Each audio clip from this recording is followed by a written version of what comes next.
Pharmacist के लिए आज एक तारीखी दिन है। एक रेवोल्यूशनरी चेंज होने जा रही है फार्मेसी की फील्ड में। 1967 का जो एक्ट था, जो कि नाफजुल अमल था, उसमें अमेंडमेंट हो रही है। और जो अमेंडमेंट हो रही है उसकी मैं आपको सारी तफसीलात इस वीडियो में बताऊंगा। लेकिन अभी आज ये सेनेट से पास हुई है। सर मुश्ताक अहमद ने ये सेनेट में पेश की और अक्सरियत राय से इसको पास किया गया। अब ये नाफजुल अमल आज से नहीं होगी, ये एनए में जाएगी, नेशनल असेंबली में, वहां से वोटिंग होगी और होपफुली वहां से भी पास हो जाएगी। और जब वो वहां से पास होती है तो फिर ये कानून का हिस्सा बन जाएगा और फिर इस पे अमल दरामद शुरू हो जाएगा। अब बात करते हैं कि ये रेवोल्यूशनरी चेंज है क्या, कौन सी अमेंडमेंट है जो फार्मेसी की फील्ड में होने जा रही है। अब इससे सबसे बेसिक चीज ये आएगी सबसे पहले कि जो लोग फार्मेसी पे काम करते थे, फार्मेसी का काम सीखते थे, ये टर्म मैं यूज कर रहा हूं क्योंकि हमारे यहाँ पे सोसाइटी में इसी तरह होता है कि ए मुंडा वेला इनू कल दो फार्मेसी, वो काम सीख ले। अब जो काम सीख लेता था 3-4 साल लगा के, वो खुद को क्या कहता था कि मैं फार्मासिस्ट हो गया। फिर जो कैटेगरी बी करते थे वो कहते थे कि हम भी फार्मासिस्ट हैं। और इस अमेंडमेंट के साथ ये कैटेगराइज हो गया है कि कौन फार्मासिस्ट है, कौन असिस्टेंट फार्मासिस्ट है। जो कैटेगरी सी करते हैं वो किस कैटेगरी में फॉल करते हैं।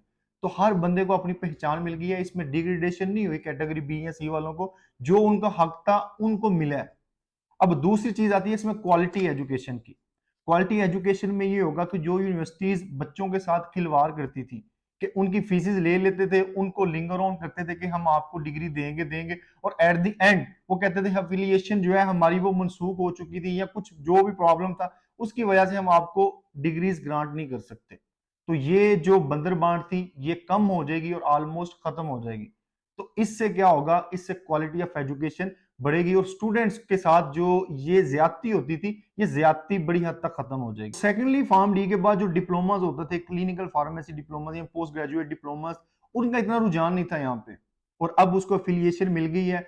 और जो लोग बाहर जॉब करते हैं उनको पता है कि ये कितना वर्थी होते हैं।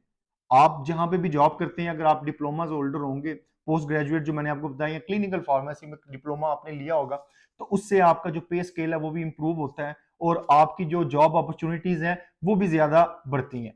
तो इस लिहाज से जो ये डिप्लोमास की एडिशन हुई है ये भी एक अच्छा स्टेप। और लास्ट लेकिन सबसे इंपॉर्टेंट ये है कि इंडिपेंडेंट फार्मासिस्ट प्रिस्क्राइबर्स के बारे में हम आवाज उठाते थे और इट्स टू अर्ली टू से, लेकिन ये राह हमवार हो जाएगी कि फार्मासिस्ट इंडिपेंडेंटली प्रिस्क्राइबर्स का रोल अदा कर सकते हैं सोसाइटी में। अगर ये अमल दरामद हो जाता है इस बात पे, तो फार्मासिस्ट कभी भी बाहर नहीं जाएंगे, फार्मासिस्ट यहाँ पे अच्छा अर्न करेंगे।